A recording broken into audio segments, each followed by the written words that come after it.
Shalom. Shalom. Sekali lagi shalom. Shalom. Hari ini gereja penuh, bahkan sampai di luar pintu gereja juga banyak orang. Pertanyaannya, ada apa hari ini? Ada ibadah yang di dalamnya ada sakramen perjamuan kudus. Saya tidak sedang menghakimi Bapak Ibu yang hari ini baru pertama kali datang atau kedua, ketiga karena ada perjamuan kudus hari ini. Kali ini perjamuan yang kudus yang keempat dalam 1 tahun pelayanan ini. Bapak Ibu dan saudara-saudara jemaat yang dikasihi Tuhan Yesus Kristus, tapi saya yakin ya, kalau datang hari ini berarti ada bagian kasih dan cinta Tuhan yang Tuhan berikan dalam kehidupan kita semua yang mau kita maknai dalam hidup kita hari ini. Jemaat yang dikasihi Tuhan, ada sebuah pepatah kuno, dia bilang begini: palu menghancurkan kaca, tetapi palu membentuk baja. Sekali lagi, palu menghancurkan kaca, tetapi palu membentuk baja. Artinya begini Bapak Ibu Saudara, kalau kita ada di posisi kaca, atau kalau kita ada di posisi baja, atau bahkan kita ada di posisi palu, seperti apa kehidupan kita? Kalau kita ada di posisi kaca, maka yang terjadi dalam kehidupan kita adalah kalau kita diberikan tekanan, kalau kita diberikan tantangan, kalau kita diberikan persoalan hidup, kalau kita diberikan beban-beban kehidupan, maka kita akan menjadi orang-orang yang gampang putus asa. Kaca ya, kaca. Bapak Ibu Saudara, kalau kaca itu dia terbentuk sedikit saja bisa tanda retak. Apalagi kalau palu, karena Bapak Ibu bisa ambil palu terus satu kali ketok saja di kaca ini, dia pasti hancur. Artinya apa? Kalau kita ada di posisi kaca, maka kita gampang rapuh, kita gampang retak, kita gampang putus asa. Bahkan kalau ada persoalan dan masalah menghantam kehidupan kita, kita akan menjadi orang-orang yang gampang marah, gampang emosi, gampang frustasi, gampang sekali merasa hati sudah hancur, hidup sudah hancur, merasa tekanan itu benar-benar menghancurkan kehidupan kita. Bahkan kita rentan terhadap benturan-benturan. Kita mudah tersinggung, kita mudah sakit hati, kita mudah luka hati dalam hubungan dengan orang lain. Bahkan kita bisa menjadi orang-orang yang pendendam, orang-orang yang gampang stres, orang-orang yang gampang kasih makian terhadap orang lain, orang-orang yang gampang anggap remeh orang lain, orang-orang yang gampang menghina orang lain, bahkan orang-orang yang gampang untuk membalas dendam kepada orang lain. Kalau kita di posisi kaca, kalau kita ada di posisi baja, orang bilang mental baja, beda dengan mental kerupuk ya. Kalau posisi baja, maka orang-orang yang seperti itu memiliki pikiran-pikiran yang positif, meskipun ada hal yang benar-benar sudah negatif di depan mata, tapi dia akan tetap memikirkan bahwa itu bagian dari hal-hal yang akan membentuk dia menjadi orang-orang yang akan sesuatu yang akan dia miliki baik ke depan. Jadi meskipun ada hal negatif yang sudah terjadi dalam kehidupannya, dia tidak akan terganggu dengan hal negatif itu, tapi dia akan membuat dirinya lebih dikembangkan menjadi orang-orang yang berpikir di balik semua hal yang negatif pasti ada kebaikan Tuhan yang terjadi. Hanya orang-orang yang bermental baja saja yang bisa melakukan hal-hal demikian. Hanya orang-orang yang bermental baja saja yang punya pikiran-pikiran positif ketika orang mulai mempengaruhi kehidupannya untuk melakukan sesuatu. Dan orang-orang yang bermental baja adalah orang-orang yang tetap bersyukur meskipun ada masalah yang terjadi. Tetap, bahkan ada satu kalimat yang bilang begini: orang-orang yang kuat adalah orang-orang yang akan tetap merasa cukup padahal di meja makan sedang berkekurangan. Mama-mama coba bayangkan bagaimana merasa cukup kalau beras sudah habis. Bagaimana merasa cukup kalau sudah tidak ada uang lagi untuk membiayai kebutuhan hidup hari-hari. Tapi ada satu kata itu, orang-orang yang kuat salah satunya adalah dia tetap merasa cukup meskipun kondisi dan kenyataan yang terjadi adalah sedang kurang. Tapi dia tetap bilang semuanya cukup. Bahkan orang-orang yang bermental baja adalah kuat meskipun berkali-kali dihantam. Ya, berkali-kali dihantam oleh palu. Nah, Bapak Ibu dan saudara-saudara yang dikasihi Tuhan Yesus Kristus, saya percaya bahwa setiap pukulan palu, baik terhadap kaca maupun terhadap baja, itu sakit. Ada yang benar-benar menyakitkan luar biasa. Ada yang benar-benar bikin sudah tidak tertahankan lagi, tidak kuat lagi, tidak sanggup lagi. Bahkan sudah Tuhan cukup. Sudah tidak bisa lagi melanjutkan kehidupannya. Tetapi bagi orang-orang yang bermental baja, dia bilang, saya masih kuat.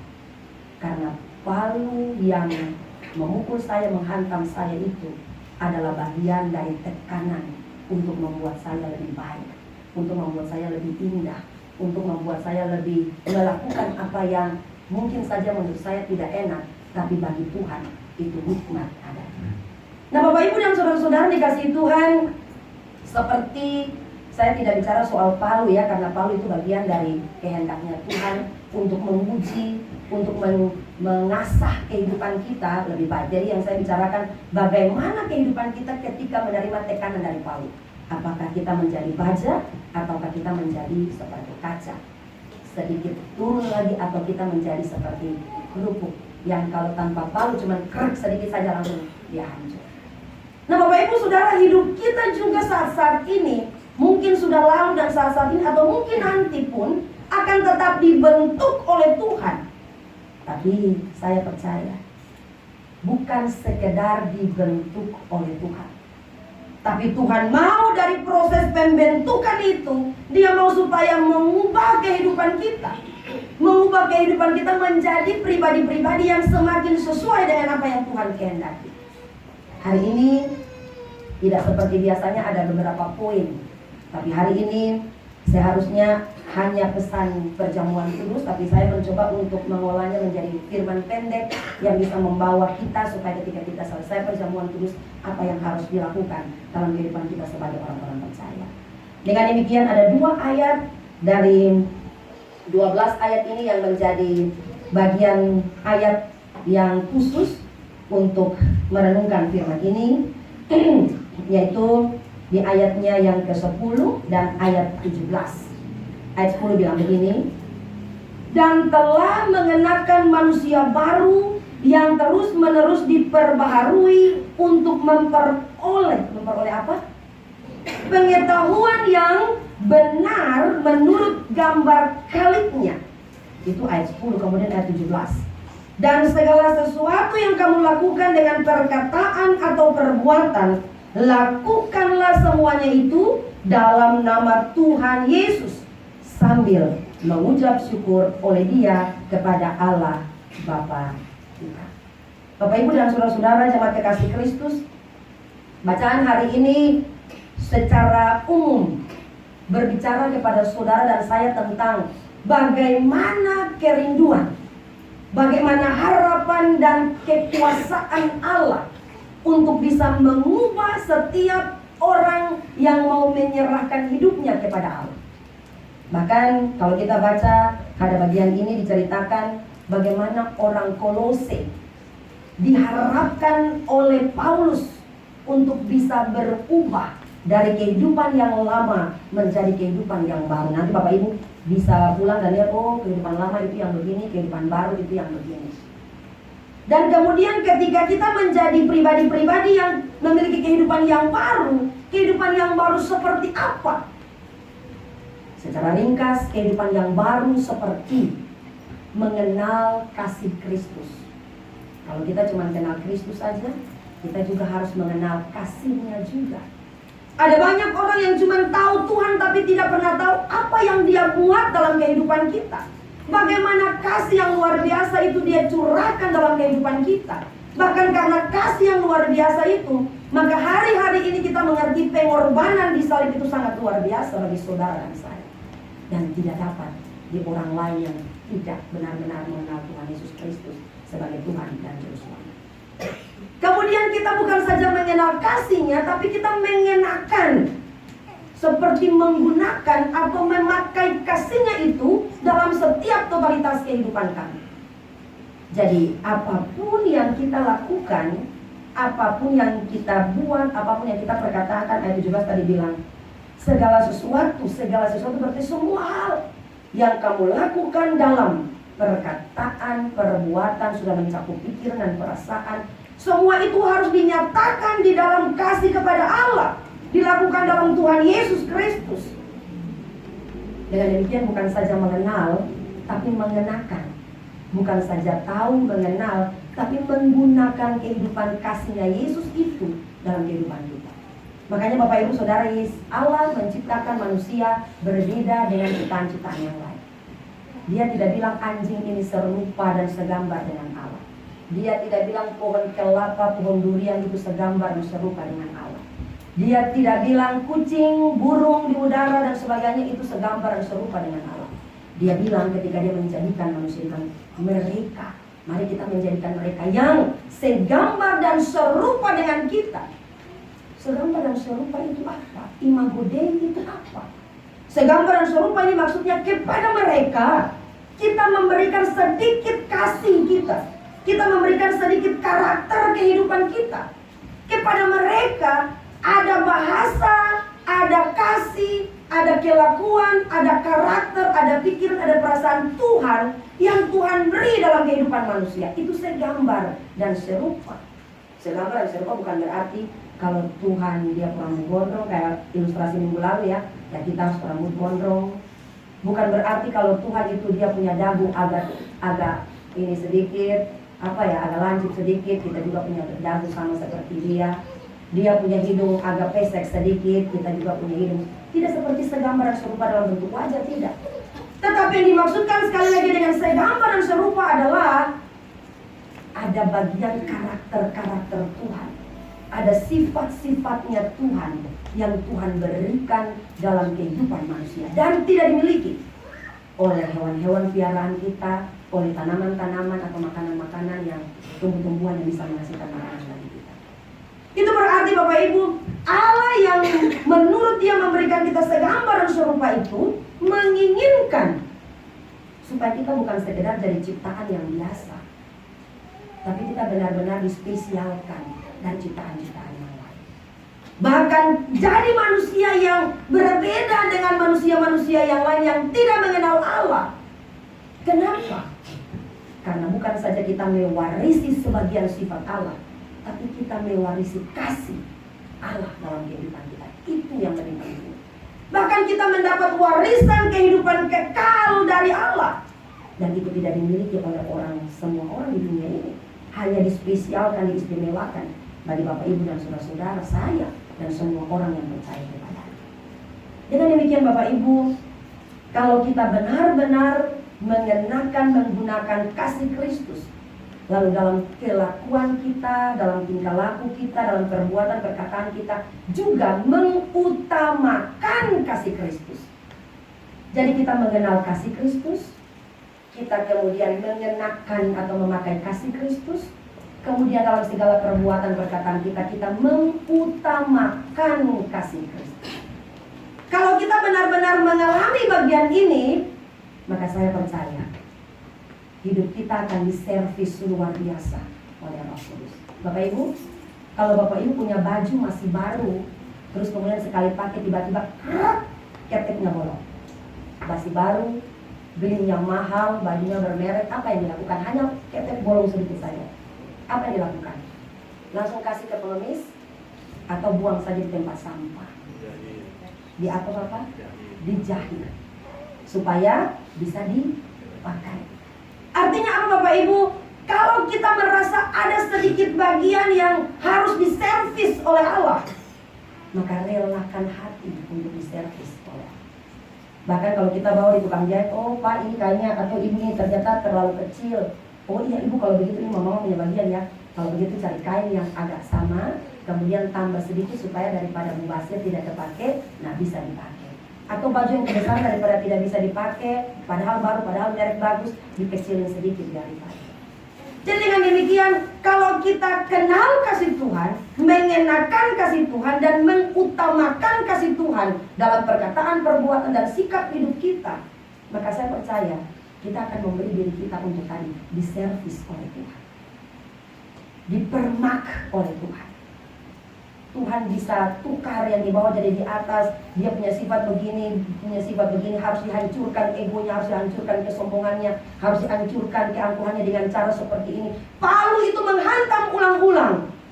Dan hanya orang-orang yang bermental baja saja yang siap untuk diservis oleh Tuhan ulang-ulang, supaya dia menjadi orang-orang tadi dikatakan manusia baru yang mengalami berkat-berkat Tuhan. Bapak Ibu dan saudara-saudara dikasihi Tuhan, menjadi manusia baru ini bukan berarti secara fisik saja. Artinya dia operasi plastik supaya mukanya mirip dengan idolannya, ya. Atau laki-laki menjadi perempuan, perempuan jadi laki-laki, itu sekarang gampang sekali.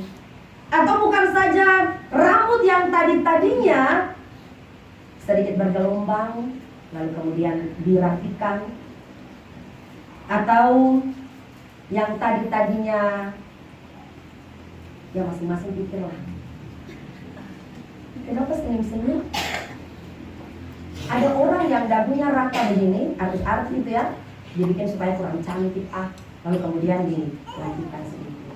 Ada orang yang pipinya agak tembem, kemudian diupayakan pakai apa itu sholat pipi itu ya. Mungkin kecantikannya ditarik, harus tahan sakit supaya dia bentuk bagus. Kemudian dan kawan-kawan yang lain.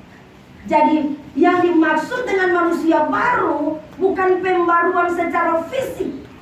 Bukan ini sudah kurang bagus, rambut panjang jadi dipotong, bukan sekedar kuku-kuku yang kurang bagus lalu pergi medipedi atau apa begitu.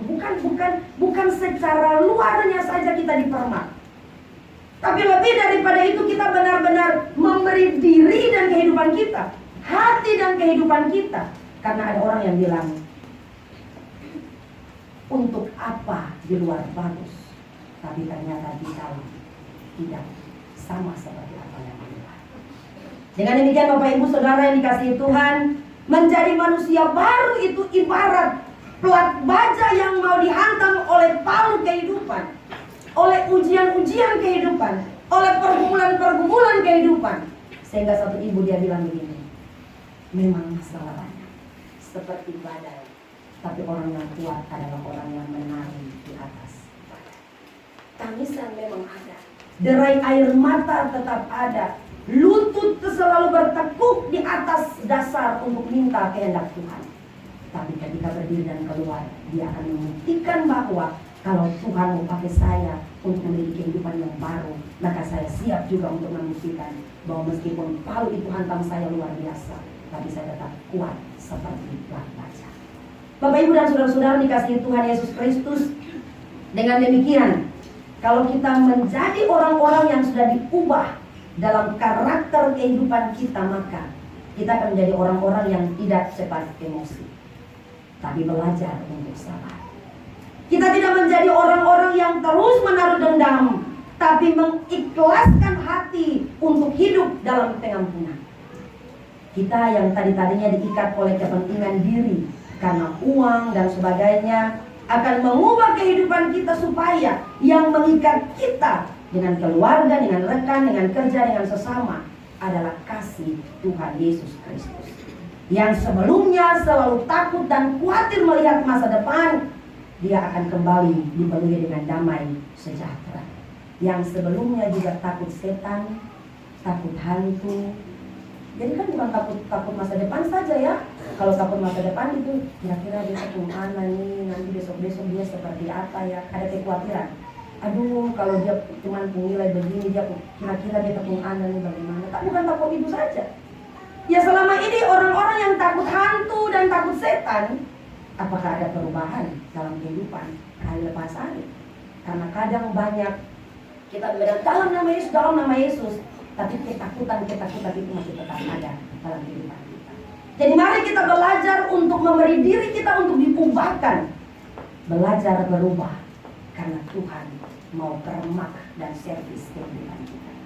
Yang sebelumnya suka mengeluh dan bersungut-sungut, diubahkan menjadi orang yang selalu bersyukur. Yang sebelumnya suka meremehkan dan menghina orang lain, menjadi orang-orang yang suka merangkul orang lain. Yang sebelumnya suka mengeluarkan kata-kata kasar, makian dan sebagainya, dia akan berubah menjadi orang-orang yang suka untuk mengeluarkan kata-kata penuh hikmat dan penuh berkat. Yang sebelumnya suka kasar terhadap pasangan hidup, suka kasar terhadap anak-anak, suka kasar terhadap teman, suka kasar terhadap orang tua, dia akan diubahkan memiliki kelembutan hati yang berasal daripada Tuhan. Istri yang malas akan menjadi istri yang rajin. Istri yang lain tidak ya? Tidak, saya percaya sekali tidak. Istri yang malas akan berubah menjadi istri yang rajin. Anak-anak yang tidak dengar-dengaran diubahkan menjadi anak-anak yang dengar-dengaran. Orang tua yang tidak sabar terhadap anak akan diubahkan menjadi orang tua yang sabar kepada anak. Dan kita yang sering berbicara dengan nada-nada tinggi, keangkuhan, kesombongan, merasa diri hebat dan sebagainya, diubahkan menjadi pribadi-pribadi yang rendah hati. Nah, Bapak Ibu dan Saudara, dengan demikian maka segala sesuatu yang menjadi penghalang berkat Tuhan dalam kehidupan pribadi kita akan disingkirkan, dan hidup kita akan menjadi berpusat seluruhnya kepada kasih dan setia Tuhan. Bapak Ibu dan saudara-saudara kekasih Kristus, hari ini kita akan ambil bagian di dalam sakramen perjamuan kudus. Pertanyaannya adalah, apakah nanti ada yang berubah dalam kehidupan kita? Apakah ini merupakan sebuah hal biasa? Apakah ini hanya sekedar terjadwal saja, ataukah ada yang merasa bahwa tadi setelah saya ambil bagian dalam perjamuan kudus, pulang itu suami marah tapi saya tetap diam saja karena hari ini perjamuan kudus, nanti besok baru marah karena hari ini perjamuan kudus. 1 minggu persiapan ini, aduh biar dia bicara, tidak apa-apa, bicara saja, hina saja, tidak apa-apa, saya lagi siap hati untuk perjamuan kudus. Nanti habis hari Minggu baru lu dapat pembagian karena lagi perjamuan kudus ini. Jadi memang saya lagi benar-benar siap hati untuk perjamuan kudus. Itu salah Bapak Ibu. Yang dimaksudkan adalah apakah benar setelah perjamuan kudus ini ada perubahan-perubahan hidup, bukan saja hari ini atau bukan saja besok karena mengingat kemarin baru perjamuan kudus, tapi seterusnya. Karena kita percaya bahwa urapan roh itu tidak berlaku hanya untuk pendeta majelis dan orang-orang tertentu saja, tapi urapan Roh Kudus itu terjadi dalam kehidupan kita semua sebagai orang-orang percaya. Jangan anggap remeh urapan Roh Kudus.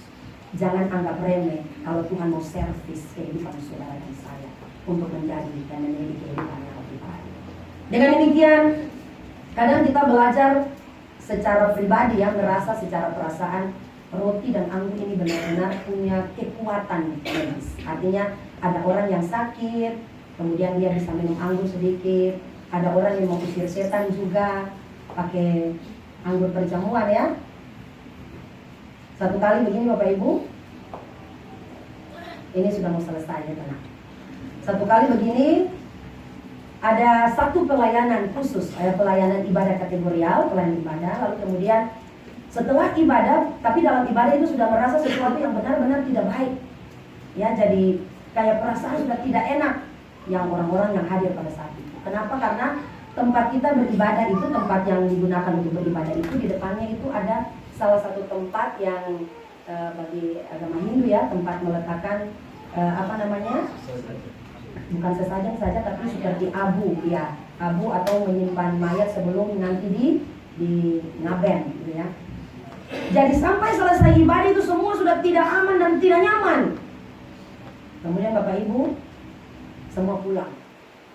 Jadi pendetanya ini pikir jangan sampai terjadi sesuatu. Pendeta antar satu rumah ke satu rumah. Dirasakan semua aman, pendeta pulang.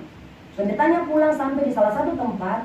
Lalu ada segerombol bapak-bapak di situ bilang, kami dengar tadi ada masalah begini-begini. Iya, kalau gitu Bu, taruh sesuatu, duduk sesuatu di bagian belakang supaya tidak ada yang ikut-ikut sampai di rumah. Saya bilang ya oke, ya sudah. Kemudian pulang sampai di rumah. Saya sudah nyenyak Bapak Ibu, tapi ternyata ada hal yang lebih luar biasa daripada itu. Tiba-tiba begini, ada beberapa ibu yang kumpul, lalu kemudian tiba-tiba entah dari mana ada lidi yang jatuh tepat di depan mereka. Wih, mereka kaget luar biasa. Karena memang lagi takut, ketakutan yang luar biasa terbawa terus sampai pada saat itu. Jadi saking gemetarnya, saking takutnya, saya rasa mama-mama juga kalau yang menghadapi yang begitu juga pasti takut ya. Karena ketakutan yang luar biasa, apa yang dicari duluan?